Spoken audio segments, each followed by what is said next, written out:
Hello friends, welcome back to my Raman channel. ఈరోజు నేను left over రోటీతో sandwich చేసి చూపిస్తాను. ఇది పెద్దలకి పిల్లలకి చాలా బాగా నచ్చుతుంది. దీన్ని బ్రేక్ఫాస్ట్లో అయినా, స్నాక్స్లో అయినా, లంచ్ బాక్స్లో అయినా చాలా బాగుంటుంది. ఇది హెల్దీ కూడా. నైట్లో రోటీలు మిగిలితే ఇలా చేసుకోండి. హెల్దీ అండ్ టేస్టీగా పిల్లలకు ఇష్టంగా తింటారు. ఫస్ట్ ఒక ప్యాన్లో ఆయిల్ వేసి కాగాక క్రష్ చేసి పెట్టుకున్న వెల్లుల్లి వేసి వేయించాలి.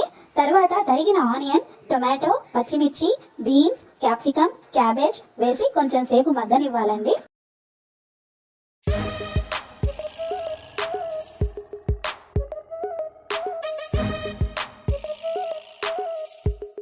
నెక్స్ట్ ఇందులో పసుపు, ఉప్పు, మిరియాల పొడి, కొంచెం ఎండుమిరపకాయల పొడి వేసి కొత్తిమీర కూడా వేసి కొంచెం సేపు ఫ్రై చేసుకోవాలి. దీనిలో సాస్లు కూడా యాడ్ చేసుకోవచ్చండి, కానీ నేను రోటీ మీద అప్లై చేస్తున్నాను కాబట్టి ఇందులో వేయట్లేదు. ఎక్కువ అయితే అంత హెల్దీ కాదు. నెక్స్ట్ ఇది ఫ్రై అయ్యాక దించేసి చల్లారనివ్వాలి. నెక్స్ట్ 2 రోటీల మీద కొంచెం మైనీస్, టొమాటో కెచప్ అప్లై చేసి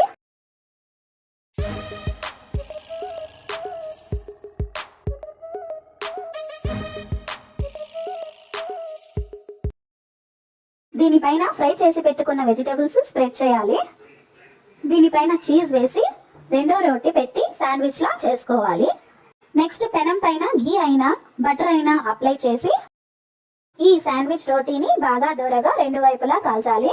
తర్వాత మనకి కావలసిన షేప్ లో కట్ చేసి ఎంజాయ్ చేయడమే. చూసారు కదా, లెఫ్ట్ ఓవర్ రోటీలు వేస్ట్ కాకుండా హెల్దీగా పిల్లలకి నచ్చే విధంగా ఈజీగా ప్రిపేర్ చేసుకోవచ్చు. మీకు నచ్చితే మీరు కూడా ట్రై చేసి ఎలా వచ్చిందో నాకు కామెంట్ చేసి చెప్పండి. ఈ వీడియో మీకు నచ్చినట్లయితే లైక్, షేర్, సబ్స్క్రైబ్ చేయండి. Thank you for watching.